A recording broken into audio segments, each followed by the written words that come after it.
The question is today, what is one reality check which you've learned as an adult? This is on TikTok, so I wanted to give my reaction to it because that's what we're here for.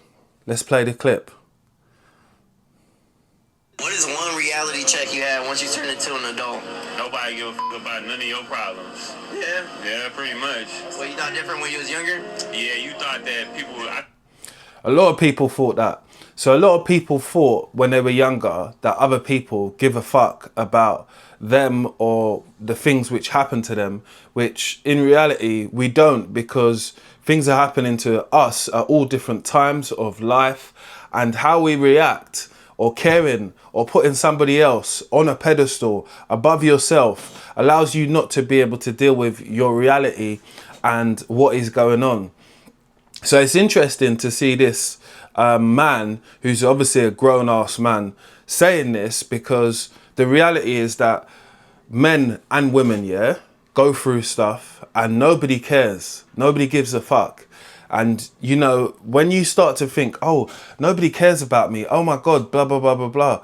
But the reality is in what he's saying. Nobody cares. Nobody cares that you're this person tomorrow. Nobody cares that you're trying to do this until you get there. Nobody cares. And I feel that sometimes when we try and take this idea as on that, you know, everybody cares about us and what's so special, what's so important, we just need to strip the layers back. Why do we feel that way? We feel that way because we might be entitled. We feel that way because someone's been giving you a princess treatment most of your life. You feel that way just because you just feel that way. And people are entitled by nature.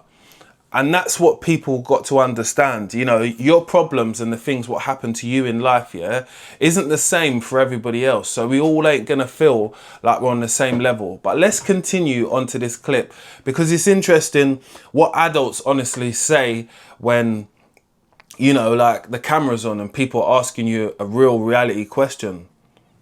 I thought people was probably going to be there for you a little bit more, but you get in the real world, don't nobody give a fuck about you. I thought people was probably going to be there for you I said that before you even played it. You get in the real so world, you get into the real world and people don't really care about your problems because they got their own problems. And that's the reality of the world and life, innit? You know what I'm saying? What makes you say that though? With that, people don't give a fuck about you. I mean, it just seems like most people, you know, we all got everything going on. Nobody really cares about what the next man got going on. But it's all good. It's just how life is. Okay. See, accepting that's how life is and understanding that other people go through exactly the same things as you is you having a little bit of growth to yourself, you know. It might not be what everybody wants to hear. The reality is that someone might definitely care about you, but it's not everybody. What is one bad financial decision that you regret making in life? I haven't made too many bad ones, but I mean, I guess buying a brand new car, that's probably the worst thing, but I haven't really made those. How is that a bad financial decision? Well, I mean, obviously Well, brand new cars are always going to be a bad decision because they depreciate in value. And the value from when you drive it off the court to when you own it, you know, it's totally different. So I kind of agree with that, and not being able to get yourself into any financial problems even as a man, being quite young. I mean young, saying like you're before 35 or 40. You know, people will say that you didn't take any risks. People will say that you got a nice car, but why you got a nice house and all that?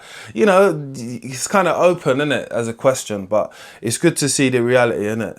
could have took that bread, went and bought a house. See? Or, you know, invested it into something. You buying like an expensive car or something? Not an expensive car, but like, you know, 50K, you know, that's not.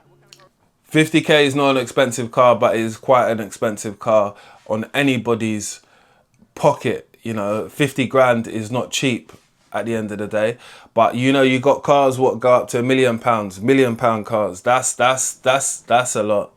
But you can understand what he's saying, innit? And I think when you get a little bit older, yeah, you realise that like maybe you don't need a little 50K car. Maybe you just need a little runaround.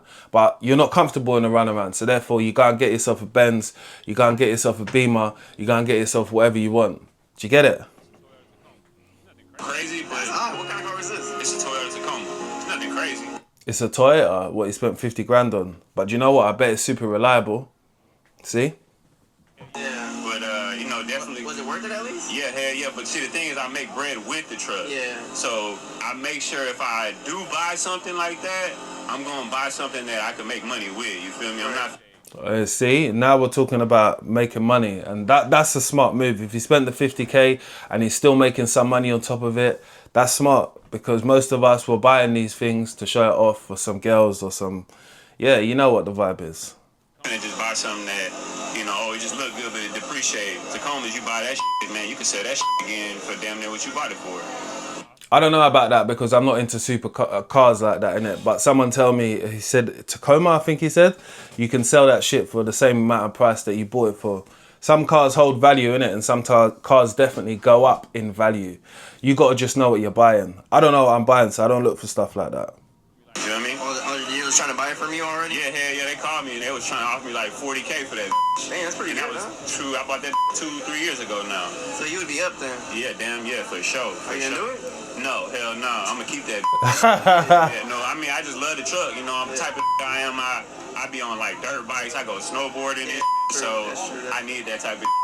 Payments is high every month or Nah, it's manageable as hell. Like- 500. like 500 Yeah, it's- plus insurance or? Yeah, plus insurance. But it's hella manageable. I mean, to some people maybe not, but I mean it's hella manageable for me. Well, the reality is that nobody cares. You to get on with your business and do your thing and possibly make investments which bring you some type of return in it, and that's important in life, innit? Especially as a young man, and even other young men seeing that, they can understand that what maybe is not making sense. Like, it doesn't make sense to buy the BMW, it doesn't make sense to buy the Mercedes. You're not making any money out of it. If you're buying a truck or you bought something like a van or something like that, yeah, you can make some money out of it. You can do some removals, you can do whatever you need to do. But it's just interesting to understand what people class as regrets, like financial regrets, and also regrets within decisions which they're making, innit? So this content is something different, where I just review some videos which I see online, and I thought I'd put them up. But if you like this type of content, make sure we run it up. We're trying to get to 1,000 likes. Subscribe. Let's get it.